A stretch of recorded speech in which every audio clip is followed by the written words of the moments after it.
effective for Tidebound, as already we're getting action planted inside of the cogs. That is first blood for GH. Feels like we've seen this before. Yep. 3 of the same 5 heroes from last game for NGX. There are some pretty meaningful adjustments being made here, though, that do give me more faith in Tidebound to have a better showing than game number 1. The panel was talking about it. I think this time around, possibly the support pairings they have will lead to better laning. And in comparison to the Shaker mid that you and I have had some trouble seeing the impact of, mid Sand King has looked very strong and consistent in this tournament, and also doesn't lose its lanes very hard. When you have bad matchups, you just pull waves, you farm with Sandstorm, you semi-jungle. Yeah. So if that is indeed the case against Muerta, again, playing that melee matchup into that, this time around, I just don't see Nothing to Say suffering as much. He's also better at getting rotated by Clockwork. You can actually stun your way out of cogs. There's a lot of upsides compared to game 1. But that said, Tidebound again have a relatively slow lineup. So can Nigma Galaxy play the same pace as last time, then we could see the same outcome. Well, they don't have a Lycan this time, so gonna be less action in that regard for sure. Okay, I'm gonna bring up a storyline. We'll see if it comes to Beast Cinderin, but it is gonna be mega hype if it does. So you remember we cast, it was Tidebound versus Extreme.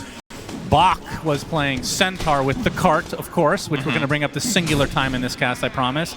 And on the other side, XXS was playing the Undying with the Tombstone. It was save versus save. Yep. Undying prevailed. This time, it's Bach playing Undying with the grab ally versus GH Supernova save. Which one is stronger? Yeah, good question. We saw GH having massive impact yesterday. Even though they lost the series, his Phoenix against BB team was no joke. It seemed almost uncounterable at that stage of the game. It feels like you just literally can't kill Egg anymore. And the range that he had was insane. Like, you can't do much about it other than try to jump him and just deal with him outright. I guess the one upside here is the only... They have technically 2 BKB piercing abilities on the side of Nigma Galaxy against Void, which is Hookshot for a little stun and the Stone Gaze. But potentially Void can kill the Egg. The panel was talking about how he almost has to do it on his own. Oh, nice find there. Planet will get him. Indeed. Blood Grenade. Looks like Tidebound is now on the board for game 2. And in terms of the Chronosphere damage this time around, we've talked about that being kind of a lacking thing in some of these lineups. You have Epicenter, and what else? Epicenter, Inkswell, Stroke of Fate. It's not bad. Does Tombstone, the zombies continue to spawn, I assume? They spawn, but they don't attack. Yeah. Yeah, so it's mainly the Sand King, obviously, but Grimstroke can be a bit of an X factor in those Chronos. It also allows Void to make plays that he usually can't. Giving him that Inkswell can be very powerful. And how's Dark Portrait this game, if the Ags ends up coming to be for Planet? I mean, it's really good against Medusa, so that's the only hero it's good against. It's pretty bad against Muerta. So you're not necessarily looking for like a Soulbind Dark Portrait, but just a single target on the Medusa could be a really strong ability. If you consider how teams are banning Darkseer when they're running Medusa, this is a more, in some ways, more reliable counter. It's just you have to get there. Yeah. But the Dark Portrait illusion is very, very strong. Nightmare Force so that the Courier survives. Omar already with less action here at the 4-minute mark. I feel like he was involved in 3 or 4 kills at this point last game. So Tidebound has certainly made some adjustments. In similar fashion, though, the laning stage is still going well for Nigma Galaxy. It's not through kills, now it's just through the raw laning, but they are once again off to a head start. Shiro on the Faceless Void is struggling, 11-4 against Noob, 22-10 on Mars. This is, of course, a lane that you would argue favors Mars Clock, but probably not by this much, so I think a little bit of just raw outplay here as well from the side of Nigma Galaxy in their off lane. And that's probably the lane of theirs in this tournament that has leveled up the most. Noob was receiving some criticism earlier on for falling flat in some lanes in some games. I think on the big stage, he has been playing his best. And Omar as well. Sure. Oh, that is not an expected soloed kill. by Sumail. That is a huge deal. Nobody even came to assist. Yeah, I was not even looking for this. This is kind of crazy. Sand King, like we talked about, generally draws even bad matchups. He's just getting stomped. Sumail 34-15. The Sanking only 21-1. It makes me wonder if this is a little bit of inexperience on Nothing to Say's part. I can't help but feel that a player like Malrine will just get more out of this lane as Sanking. Right. Like he's just playing... Sometimes the best way to play the lane is just not play it in the middle. You just pull the waves around and find a different way of navigating. Perhaps he's getting countered out by the threat of Clockwork intercepting him when he tries to go for it. But either way, the result is the same. Sumail with a 1,000 gold lead in mid at 5 minutes. Yeah, it's looking a lot like last game without the ganking needed. Yeah. I guess as Omar. Looks like he'll find Y. Still hasn't leveled battery salt, still holding on to those levels. Has 2 in cogs right now. As the 6-minute rune is coming. GH and Sumail. Looks like NGX actually in good position to get whatever it is. As it will be a regen, so Sumail will be pretty happy with that. Close to his helm as well. Yeah, he was down to like 20% mana. Just going to get it nicely filled up here so he can keep that pressure up. Ooh. Good dive from GH. Has Nothing to Say. We'll be using the Sandstorm and Inkswell to clean up this stack. GH will be taking a bit of that XP though, but of course the gold a little bit more important. And we're only 30 seconds away from this Wisdom Shrine play as well. It feels like so consistently in this tournament, at the first Wisdom Shrine, it feels like we have several supports at like level 3, sometimes level 2 even. It feels yeah. Just all this roaming, I suppose, just hurting their levels overall. It is really important for both teams to try to get one here. Bach, under some pressure. He's actually getting cooked. Gets a double decay, though, but I don't know if this is going to be enough. Sunray pretty strong. Dive to follow. Mystic Snake as well. He gets up another Soul Rip and will walk away. It looks like both Wisdom Shrines will be traded. Yeah. He's going for the Helm of Dom on the Undying. Standard.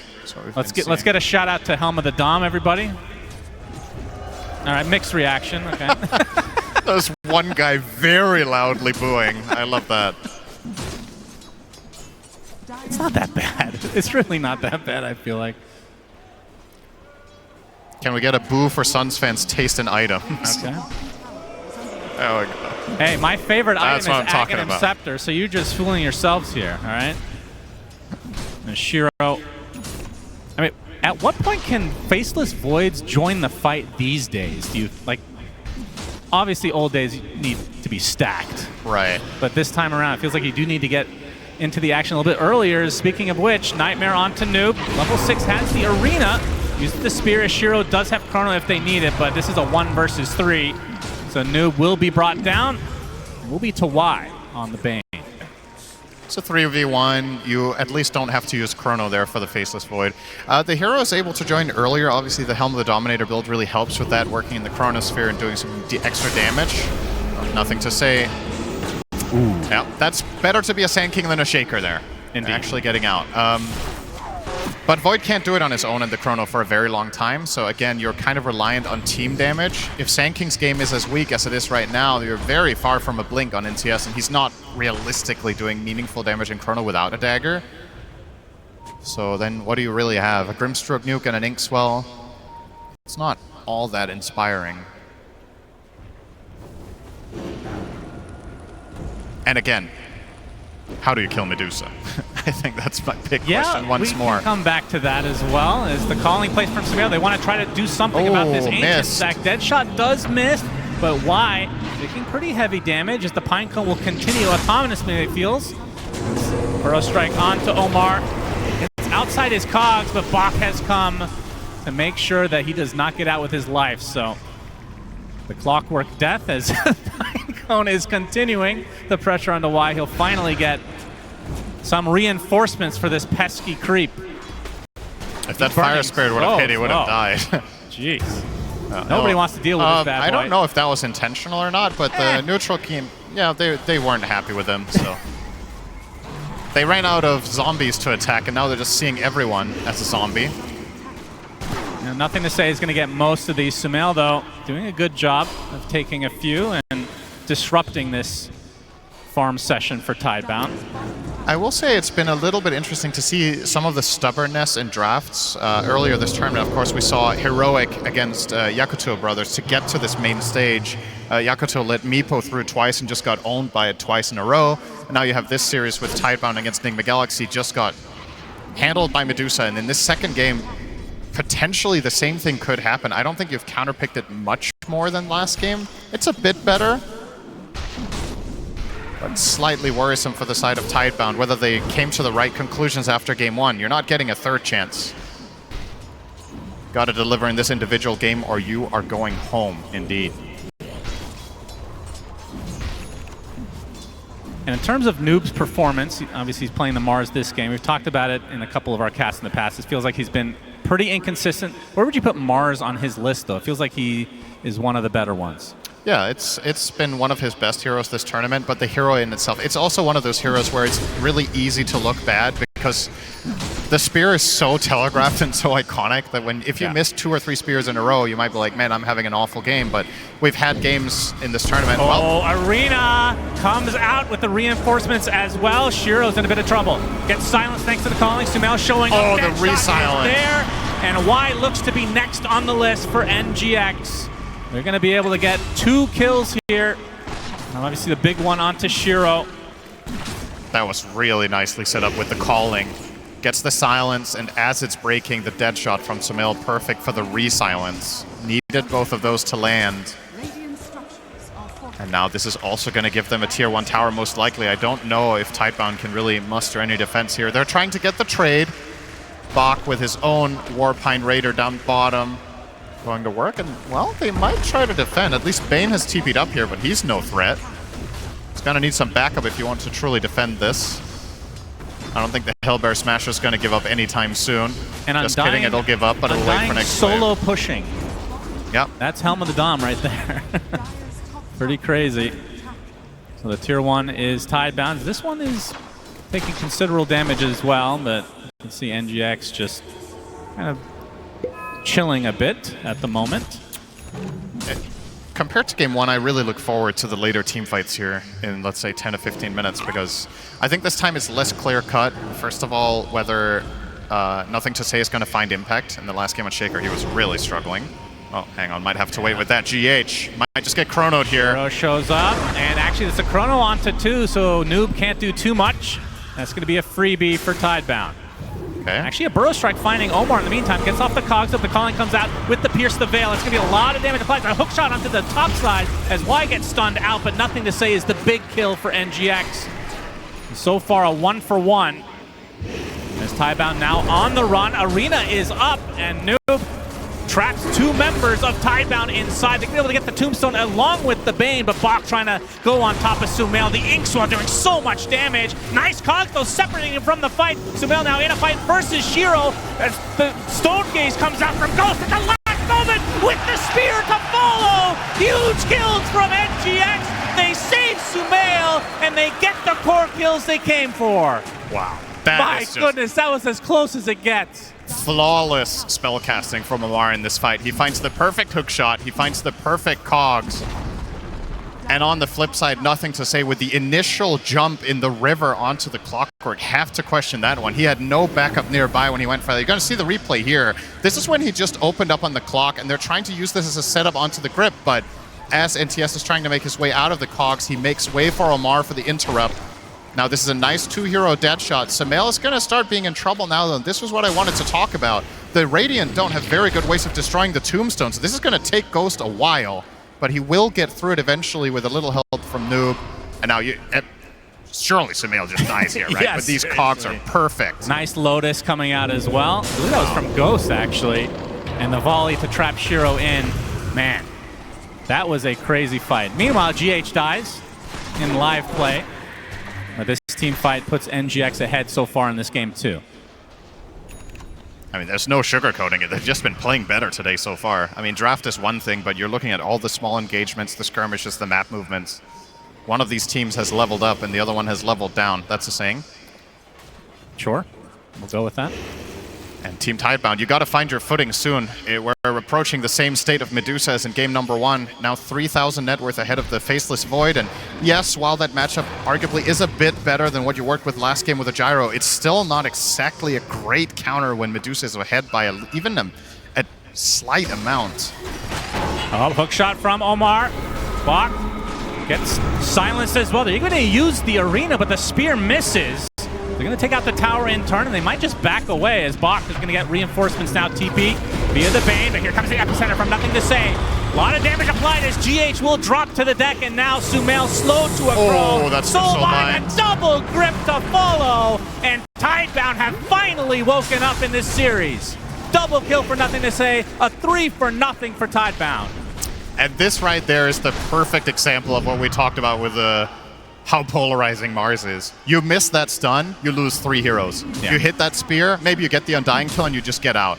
Everything completely different from that one mess up, and they're not always easy to hit, to be fair. So a good counterplay from Tidebound, getting themselves up to an 8-8 scoreline. Make no mistake, they're still behind, but they just need something to start going their way. And this time around, Nothing to Say has a meaningful amount of net worth, and he's putting it to use. Yeah, they're going to use the Inkswell Burrow combo. Not enough amount of damage, but the Yules is going to save Noob. Meanwhile, Nightmare to prevent Omar from initiating. As the hook shot actually does hit on the other side of the river, Planet stuck inside the cogs now with the Sunray to follow. Dead shot as well. That'll be a dead Grimstroke. It's honestly, it's such a cool combo for Sumail to just be able to hit these dead shots all the time in the cogs. Saw the same thing in game number 1. Very well executed there. Shiro working on his Maelstrom, still 600 away from finishing that. And for Ghost, who in that game 1 was uncontested for the entirety of the game, it feels like. Yep. We'll be going for the Maelstrom as well. He's a little bit closer. 220 CS incoming at 17 minutes. Not bad. Yeah. This Medusa seems like you need to do something about it at some point. Eventually, Void in this game is going to buy a Disperser without question. You said that last game. No. Well, First of all, there wasn't a Faceless Void, and secondly, I didn't say he's definitely going to buy it. You said he will eventually. Well, we never got to eventually because they just lost. He will eventually. Okay. Late game dotes, here we come. Oh, they actually see Faith Beyond. Has the cover of his creep here. I mean, I'm sure you would agree that this game state for Tidebound is significantly better than last game, right? Yep, like, you're behind and Dusa is big, but you can see the potential for the team fights with the snippets of good fights that we have had so far from them. And I think the overall value of Grimstroke in this game, it totally eclipses that of Snapfire in the previous one. Because this Ags that Planet is rushing can really change the game on the Grim. So he's missing about 2/3 of it. I say rushing, he's not rich. No, he's getting it first item. Nightmare set up from Y. There's nothing to say with the Inkswell. This is going to bring GH down. As Ghost does show up.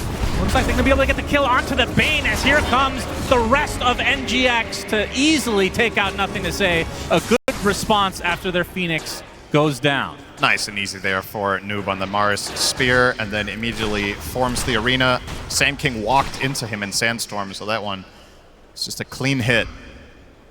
And another great trade, and once again, Medusa just chilling. Keep on growing here. Void will be able to catch up in a relative sense to the farming speed of Medusa once he gets the Mjolnir. That helps you a lot with keeping that higher GPM, but until we get there, expect Ghost to grow this lead now up by almost 5K. The entire lead, as a matter of fact, is sitting in the carry matchup. The rest of the cores are pretty even, which is also interesting to see compared to the previous game, because it does mean that if Tidebound managed to find fights that Medusa is not involved in, you're not at an inherently major deficit, unlike in game 1 where you were just losing in all lanes and all your cores were starting to fall behind. You have the pieces to work with here, you just need to get there. Sand King, 400 away from Ags, is a big damage upgrade for them and will allow them to kill in Chrono. So if they can weather the storm a little bit and accept the fact that Ghost will just have a free game, perhaps you can solve him in the late game. Oh, this would be a huge kill if they can find Noob. Gets silenced to start things out. He's second net worth in the game, by the way. Really good start for him. Shiro jumps in, though, with the Chronosphere. Sunray is there, and that's going to dissuade Tidebound from going any further. Epicenter combo, though, onto GX, but he gets the egg at the last moment. Can they kill the egg? The Mars Arena is played. Oh, the Yule! They get the Yules as well. Oh, the egg pops. GH is alive as a result. Nobody has died as well. Burrow Strike finds the Medusa. Inkswell onto the King save. He's going to get hookshot now, and now he's going to surely drop to the deck. One down for Tidebound. GH, Sunray right on top of Bane with the spear to follow and the dead shot. That is going to be 2 kills. Damn. And they can go for the Tormentor play. Cut your losses, Tidebound. Get the hell out of there. That was perfect from Noob on the Mars. It's not just the Yule timing. He had the great arena placement to protect GH from the Grimstroke outside of it with perfect timing. And without that Yule, the last attack from Sand King will destroy the egg and make for a completely different fight. Clutch. And they also get this Tormentor now. And you gotta say, for Nigma Galaxy, the name of the game has been zone control in both games. This clockwork from Omar has been amazing, and now they're adding the Mars to the mix. Just really dictating in which way Tidebound get to fight. Yeah, maybe got to question the chrono, though. Maybe a little too early. Like, Sand King wasn't fully in range. He doesn't have Axe yet. Was that really the right way to start? That was on your initiative. You could have waited until you had Axe. Noob has Pipe now. His counterpart in Bach also does. We can see how much magic damage outside of the Faceless Void that Tidebound has at their disposal. I mean, this pipe is going to be... Yeah, there's not much better pipe games you can ask for. It's the best possible item he could have bought here. This is, of course, probably the Mars of the tournament we've been looking at has been XXS. Did go for this exact build as well in one of their games that we cast the Yules into Pipe. And I think he bought AC after. In that game, he maybe never even bought the dagger. In this game, perhaps not needed. You've got Clockwork, and Omar is on fire today. Oh, they're actually going for the Roche play. This is very risky. Rocket Flare is going to show them. Spear puts Planet back into the pit. Nightmare right now onto the Mars. Are they out of their minds? Is this possible? This is very That difficult. is crazy. That is Tombstone actually in the crazy. pit, and I mean, with that down, that maybe is enough for NGX just to go for this themselves, but obviously like to have it pick off first if they can. Now there is also a Pipe on Box, so they have a lot of damage block of their own against the side of Nigma Galaxy, but as you mentioned, no Tombstone's a pretty big deal. You do have the Epi with Axe, and they are going to potentially try to contest this fight. This is a huge deal. 8K lead for NGX. Arena finds 2 for Noob. No follow-up yet, though, as Ghost is trickling his way over. Nice rebuke onto 2 to follow, though. Omar trying to disrupt the backline. Already the Grimstroke is dead, and this Undying is just evaporating. Double kill for Ghost now, and inside the Cox's, Bane is just getting completely countered. The Undying back up and running thanks to the Innate, so it's a 5 versus 3, but surely this fight is over, as NGX will be able to secure the first Roche of the game. Man, what a total disaster for Tidebound. Again, I'm going to come back to this. Starting on the Roche to begin with is kind of wild to me. They have really bad Roche damage. It's going to take them forever with the Tombstone. Nigma Galaxy are not going to get caught slipping there. They're going to check it. And they just get it. Not only the Roche for free, they had to work less for it than if they had gone there themselves. They also get 3 kills. And now we are looking at a game state that is reminding me an awful lot of Game 1. And unfortunately, as sad as it is to say, it does feel like Tidebound, in part, have just initiated 2 bad subsequent moves. The initial chrono on Mars down bot where they didn't have the follow-up damage, and now this forced Roche. Perhaps the pressure getting to them a little bit. This is uncharacteristic. We did not see this from them in the first stage of the tournament, but on the big stage, they might just come in with a road to TI score of 4-1, and as it looks now, perhaps just completely bombing out 0-4 in games. Yeah, they have not looked like the same team from earlier in the tournament, for sure. Which is weird because they have 2 TI winners. 3, including the coach. Nerves should not be an issue, but NGX on the other side, they have actually leveled up as well, because we've talked about this team in the past as well. Their biggest issue is they're inconsistent. Today, they have been very consistent. And if they can play this level, they can compete with anybody. Why? Spotting Omar in the triangle, seeing a couple stacks as well. Has 0 backup, though, as Omar using that shard to get to the high ground.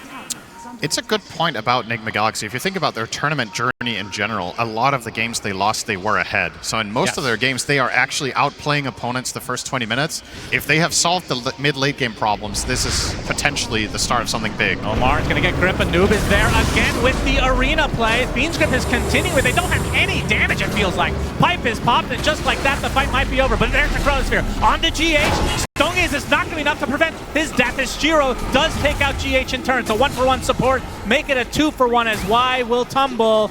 Will there be a stun here on the T-Ping Void? No. Battery Assault down for 7 more seconds. Nothing to say, nowhere to be seen for that engagement. They did not combine Sand King and Void at all. And we haven't really, I mean, we haven't seen the Ags that you spoke about, what, 5 minutes ago at this point? Hasn't been used yet.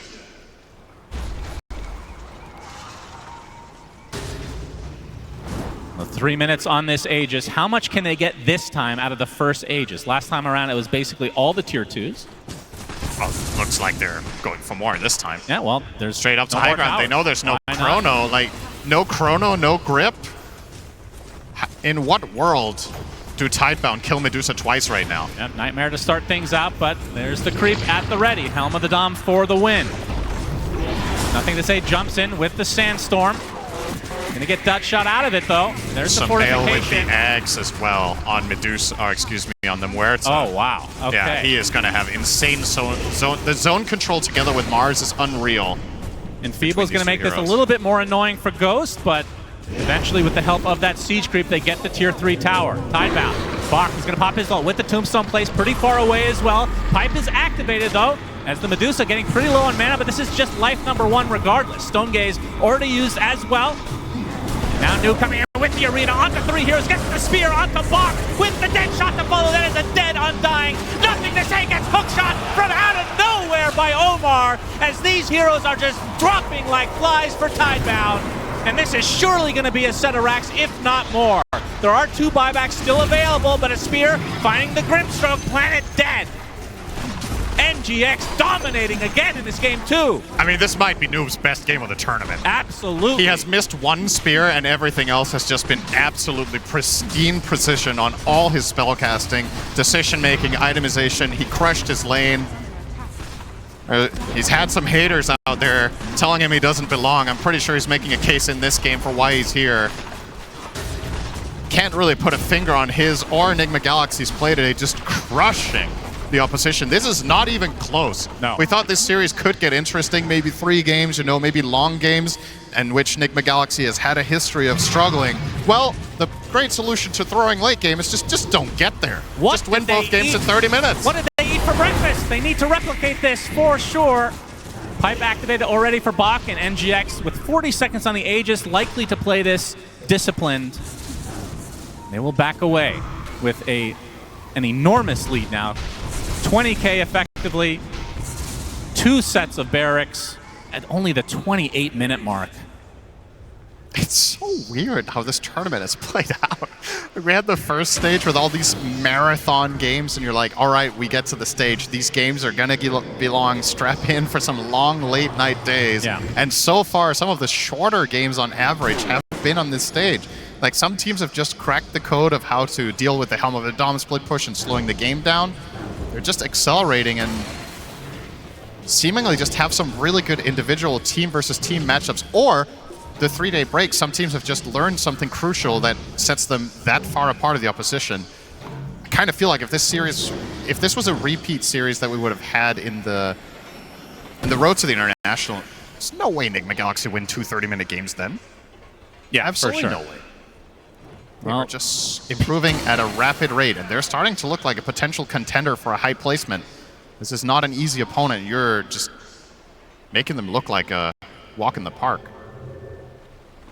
I mean, we talked about this when the format of the tournament has changed in recent memory with these breaks in between. I mean, that 3 days apparently made a huge difference for some of these teams. Yep. In terms of not only catching up to the meta, but perhaps solving some of it to prevent these 60-minute marathon games. Yeah, maybe Nigma Galaxy figured out the secret breakfast 3 days ago, and they've been pumping up on it, kind of like Asterix. You get that reference? Sure. You don't know Asterix and Obelix? No. Okay, that's fine. Nothing to say. Gonna try to defend the high ground as NGX going without the Aegis, by the way, as the Tombstone is just easily gonna be cleaned up by Ghost. This is going to be the last-ditch effort. Tidebound need to defend, need to delay. They're going to smoke to try to get a good initiation. There's the Inkswell with the Epicenter from Nothing to Say. The Soulbind to follow. Shiro has the Chronosphere at the ready, but the Stone Gaze is doing absolute work for Ghost. Finally comes off the Chrono, but the Egg with the beautiful Sunray placement, and Tidebound have basically nothing left in the tank. They are dropping hard as Shiro trying to time walk away. He'll get it. No! Triple kill for Sumail as one last dead shot for the road. Buybacks now fully expended on the Tidebound side. As Bach just getting tied to a high degree by Ghost, who's still fighting despite not having Aegis and no mana to speak of, as Noob brings Bach down and likely out for the rest of this tournament. GG is called as NGX 2-0 and continue their run here at TI.